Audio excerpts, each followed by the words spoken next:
इस बार पटना में रामलीला महोत्सव नहीं मनाई जाएगी। जी हाँ, ऐसा ही कुछ कहना है पटना में रामलीला आयोजकों का। हालांकि दशहरा ट्रस्ट समिति के सचिव अरुण कुमार ने बताया कि रामलीला के लिए यूथ हॉस्टल को बुक किया गया था, जिसे पहले प्रशासन के द्वारा नहीं रोका गया था, लेकिन भूमि पूजन करने के बाद प्रशासन द्वारा इस पर रोक लगा दी गई है।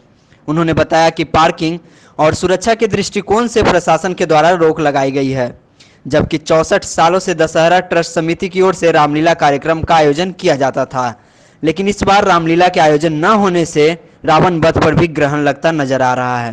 रामलीला तो हम लोग गांधी मैदान में करना चाहते थे और पूर्व कमिश्नर रॉबर्ट चौंगथू के आश्वासन के बाद हम लोगों ने गांधी मैदान का आरक्षण की चिट्ठी भी दी थी, लेकिन नए कमिश्नर के आने के बाद हम लोग कमिश्नर साहब तो आज तक हम लोग से मिल भी नहीं पाए। संस्था के हम लोग कई बार कोशिश किए, मिले भी नहीं।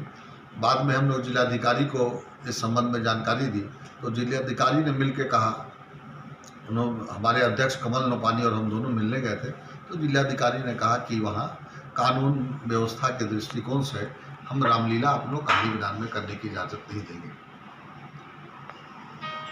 तो फिर इस बार किया नहीं होगा। उसके बाद रामलीला हम लोग यूथ हॉस्टल पटना में करने का निश्चय किया। उसके लिए हम लोगों ने उसकी पूरी तैयारी की। वृंदावन से 40 कलाकारों की टीम को हम लोगों ने अनुबंध कर लिया, 50,000 रुपये एडवांस भेज दिया। यूथ हॉस्टल का हम लोगों ने बुक कर लिया 10 दिन के लिए, वहाँ भी हम लोगों ने एडवांस कर दिया। सारी टेंट पंडाल बनाने के लिए सारी व्यवस्था कर ली थी हम लोगों ने। लेकिन उसके बाद हमने एक सूचनार्थ जिलाधिकारी को भी चिट्ठी दिया था और अनुमंडल पदाधिकारी को भी दिया था, लेकिन उन लोगों की तरफ से कोई भी किसी तरीके का कोई जवाब नहीं आया। लेकिन डीएम कंट्रोल रूम के द्वारा और गांधी मैदान थाना के इंस्पेक्टर के द्वारा ये बार बार हमको कहा जा रहा था कि आप यहाँ कार्यक्रम नहीं करिए। जब टेंट पंडाल लगना शुरू हुआ तो टेंट पंडाल लगने से भी रोक दिया गया।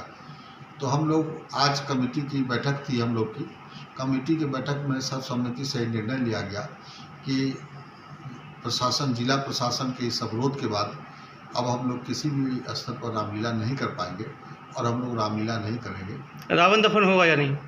रावण दहन पर भी प्रश्न चिन्ह लगने की बारी आ गई है, क्योंकि हमारे कलाकार जब वृंदावन से आते थे वही स्वरूप बन के झांकी में जाते थे। जब कलाकार ही नहीं आएंगे तो झांकी और स्वरूप कहाँ से बनेगी।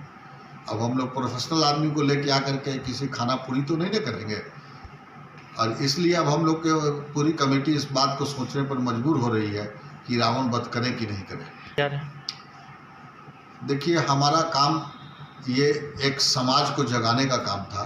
रामायण के माध्यम से तो हम, रामलीला के माध्यम से लोग समाज को जगाने का काम करते हैं। अभी एक प्रसंग आया केबीसी में, सोनाक्षी सिन्हा ने जो जवाब नहीं दिया, तो आज की युवा पीढ़ी जिस तरीके से हमारे इस रामायण और महाभारत से जो दूर होती जा रही है, हम इसको जगाने के लिए ही ये कार्यक्रम करते हैं।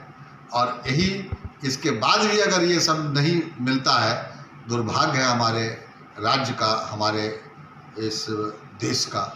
और क्या कर सकता हूँ, इसके अलावा हम कुछ नहीं कर सकते।